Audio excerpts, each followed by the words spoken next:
Mes bien chers frères, s'ils n'écoutent pas Moïse ni les prophètes, quelqu'un pourra bien ressusciter d'entre les morts, ils ne seront pas convaincus, dit Jésus à l'homme riche dans la parabole. Jésus raconte cette parabole aux pharisiens.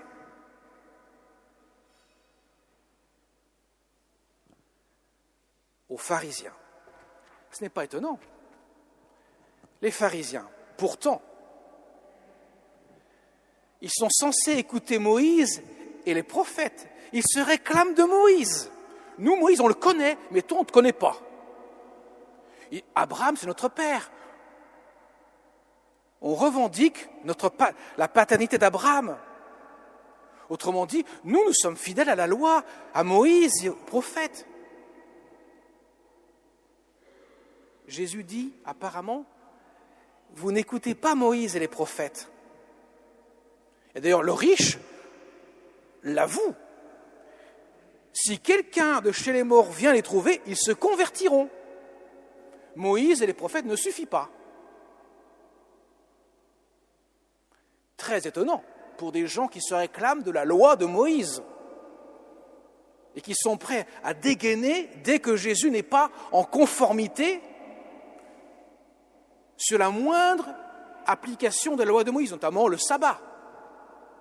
Tu oses faire un miracle le jour du sabbat, c'est interdit.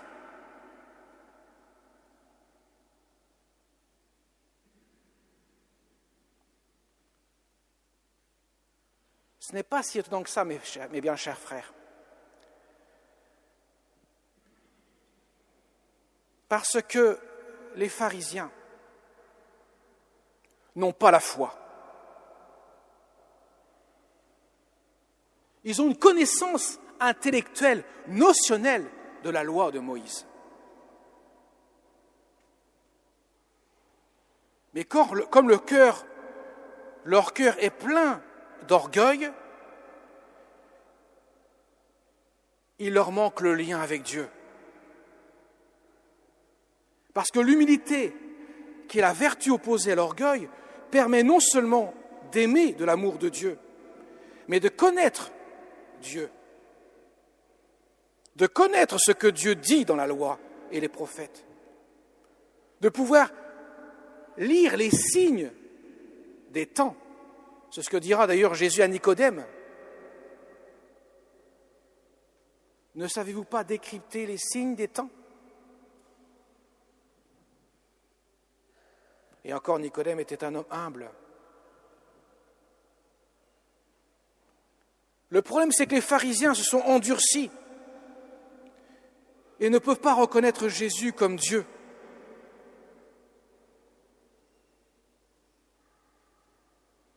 Contrairement à Lazare. D'ailleurs, Lazare, lui, il a un nom. Le riche n'a pas de nom dans la parabole. Lazare veut dire Dieu a secouru. Mais le riche, pour lui, sa sécurité, ce sont ses biens, sa richesse. Il est dans l'opulence. Il n'a besoin de rien. Tout lui tombe, tout cuit dans le bec. Il a tout ce qu'il faut. Lazare, lui, n'a rien. Il voudrait même manger les miettes qui tombent de la table du riche. Et en plus, il est couvert d'ulcères. La seule compagnie qu'il a, ce sont des chiens qui viennent lécher ses ulcères. Alors quand il change d'état du monde, il passe de ce monde à l'autre monde, lui, Lazare, ne peut que accueillir la grâce de Dieu. Il n'a rien d'autre. Mais le riche est tellement suffisant de lui-même, lui, il n'a besoin de rien. Il s'est fermé à la grâce de Dieu. Comme les pharisiens se ferment obstinément à la grâce de Dieu. Jésus a beau multiplier les signes que les prophètes, que Moïse ont annoncés dans les Écritures. Mais ils n'ont rien saisi, absolument rien. Il dit, nous on connaît, on sait. Oui, intellectuellement, vous savez des choses, mais vous n'en comprenez pas le sens.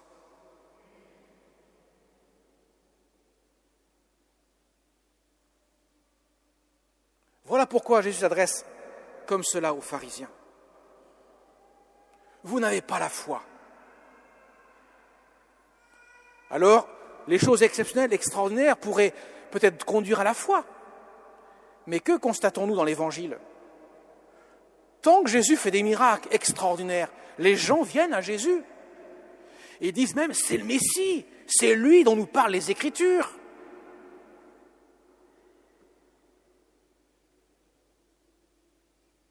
Mais quand Jésus commence à parler de mystère et qu'il n'y a pas de miracle, alors là, ça se gâte. Montre-nous un signe pour que nous puissions te croire. Ah bon, vous ne me croyez plus ? Nous n'avons pas cru en toi, en quelque sorte. Nous admirons les choses extraordinaires. Mais notre cœur ne change pas. Imaginez un instant, mes chers amis, vous avez un homme sur terre qui fait des choses extraordinaires, qui fait revenir des morts à la vie, qui guérit des estropiés, des aveugles, des sourds, et tout ce que vous voulez. Vous pouvez être sûr que toutes les caméras de télévision vont être braquées. Pendant plusieurs mois, on ne va parler que de ça. Est-ce que ça va changer quelque chose dans les cœurs ? Non. La foi n'est pas de la vision extraordinaire des choses. La foi naît de l'écoute de la parole de Dieu. Qu'ils écoutent Moïse et les prophètes, dit Jésus. Le verbe écouter. Écoute Israël, le Seigneur notre Dieu. Il est l'unique. Tu aimeras le Seigneur ton Dieu de tout ton cœur, de toute ton âme, de toutes tes forces. C'est l'écoute, ce n'est pas la vision. Dieu parle. Parle, Seigneur, ton serviteur écoute. La foi vient de l'accueil de la grâce de Dieu, pas de la vision extraordinaire des choses.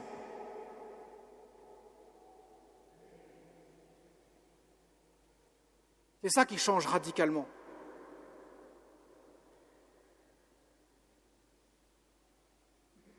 Quand la Vierge Marie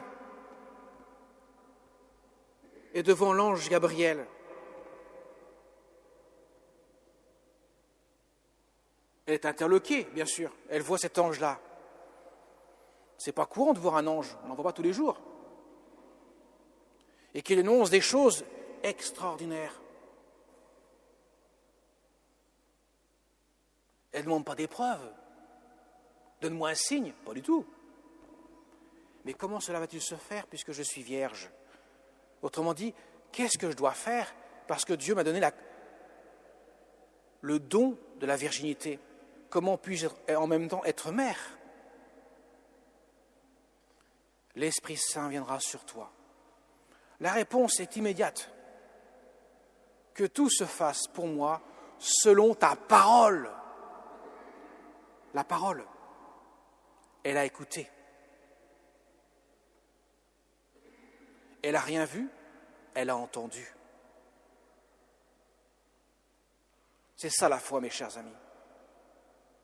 Écoutez Dieu qui parle à notre cœur. Quand Élie, après avoir égorgé les 450 prêtres du Baal, ces idoles que les Hébreux adoraient, à la place du Seigneur Dieu, lui le seul prophète de l'époque, pourchassé par Jézabel, qui attentait à sa vie, qui voulait faire de sa vie comme il a fait la vie des 450 prêtres du Baal. Il arrive au Sinaï. Dieu se manifeste à lui. Est-ce que c'est dans le tremblement de terre ? Dans le vacarme de la tempête ? Pas du tout. Dans la brise légère. Il n'y a rien à voir. Écoute Élie. Dieu se fait connaître par l'écoute, pas par l'esbrouf. Voilà pourquoi le riche s'est fait rembarrer par Abraham. Abraham, le saint d'Abraham. Abraham, par excellence, celui qui a la foi. Rappelez-vous l'histoire d'Abraham. Abraham n'a pas de fils, pas de descendance. Dieu lui montre les étoiles du ciel. Tu vois ces étoiles? Elles sont nombreuses. Ta descendance sera aussi nombreuse que les étoiles du ciel. Et pourtant, Abraham est vieux, il est très vieux. Et sa femme, n'en parlons pas. Elle ne peut plus avoir d'enfant. Elle a passé l'âge. À un moment donné, il se dit, elle lui dit, Sarah, écoute, va voir Agar. J'y peux rien, je suis stérile. Il a un fils, mais non, Dieu dit, c'est pas ce que je veux pour toi.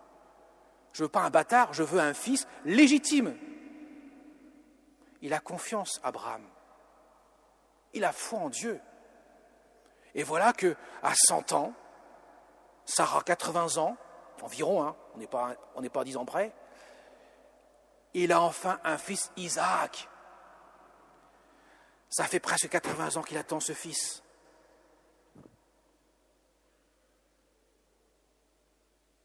Et voilà que plusieurs années plus tard, le temps de jouir de voir ce fils grandir, Isaac, Dieu demande à Abraham, « Donne-moi ton fils, Isaac, en sacrifice. » Eh bien, mes chers amis, je peux parier que tous dans l'assemblée, moi compris, probablement, nous aurions dit, Seigneur, ça c'est hors de question. Ça fait 80 ans que je l'ai attendu, j'ai comme pas le te le donner en sacrifice. Que fait Abraham? Abraham, il a confiance dans le Seigneur. Il a foi en Dieu. Il s'est dit, Dieu me demande en sacrifice mon fils, je ne peux pas désobéir. J'écoute. Vous rappelez-vous que désobéir, c'est ne pas écouter. C'est audire, obéir. Ça veut dire, j'écoute celui qui me parle. Mais il se dit, Dieu m'a fait une promesse. Donc forcément, si j'offre Isaac en sacrifice, il va me le ressusciter. Il m'a dit que tu auras une descendance aussi nombreuse que les étoiles du ciel. Et Dieu ne ment pas. Il est fidèle à sa promesse. Donc Abraham s'exécute. Il emmène son fils Isaac pour l'offrir en sacrifice. Vous imaginez, les boyaux sont tordus dans tous les sens. Mais il a confiance en Dieu. À un moment donné, Isaac dit, « Mais Père, où est-il l'agneau pour le sacrifice ?» Alors je ne vous explique pas, les boyaux se tordent encore plus. Abraham dit, « Dieu y pourvoira. »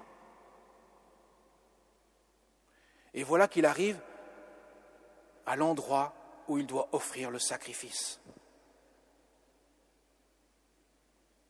Il prend son couteau pour immoler Isaac.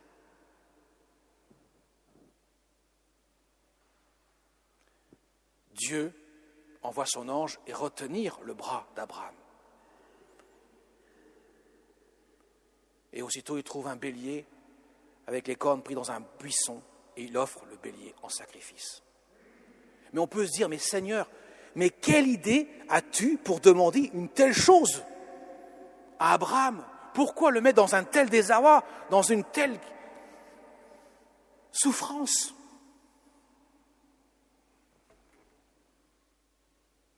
Vous allez comprendre, mes chers amis. Parce que cet événement-là annonce un événement beaucoup plus important. C'est pas Abraham qui va offrir son fils Isaac en sacrifice. C'est le Père des cieux qui offre Jésus sur la croix. Ça annonce cela. Les Écritures n'annoncent pas seulement parole, mais aussi tous les événements, les actes sont une parole. Et bien sûr, les pharisiens, ils n'ont vu que du feu, ils n'ont rien compris. Ils connaissent intellectuellement les choses, Abraham, Isaac, mais quel est le lien avec Dieu? Aucun. Quelle sera la parole qui va mettre en acte ce qui est annoncé par cet événement? Ils ne savent pas. Jésus n'a-t-il pas dit dans l'Évangile, je suis venu accomplir, non pas abolir. Et justement, il vient accomplir le sacrifice d'Isaac. Mais voyez Abraham, sa foi inébranlable. Une foi solide. Il a confiance en Dieu. Il a écouté Dieu. Et il écoute jusqu'au bout. Et donc le séjour des morts, on appelle ça le sein d'Abraham. Jusqu'au moment où Jésus va ressusciter entre les morts, au moment où il va chercher le samedi saint, moment avant la résurrection, son âme descend dans les enfers, dans le sein d'Abraham. Les enfers, c'est le sein d'Abraham, ce n'est pas l'enfer. Il va emmener tous ces gens-là, d'Adam jusqu'au bon larron, pour le ciel. Abraham. Voilà pourquoi Jésus parle d'Abraham. Il a la foi. Et vous, les pharisiens, vous ne l'avez pas. Voilà pourquoi Jésus parle comme cela. Alors, mes chers amis, c'est pour nous cet évangile, c'est une invitation, comme les autres lectures nous avons entendues, à vraiment développer en nous l'écoute de Dieu qui nous parle dans notre cœur. Dieu est fidèle. Il accomplit sa parole. Et celle qui en a été le plus persuadée, encore plus qu'Abraham, c'est la Vierge Marie. Alors, nous allons à l'aube de rentrer dans le mois d'octobre, le mois de rosaire, demandons à notre Mère du ciel de nous aider à accueillir, en contemplant les mystères de la vie du Christ, la grâce que Dieu nous donne à chaque instant de notre vie chrétienne. Amen.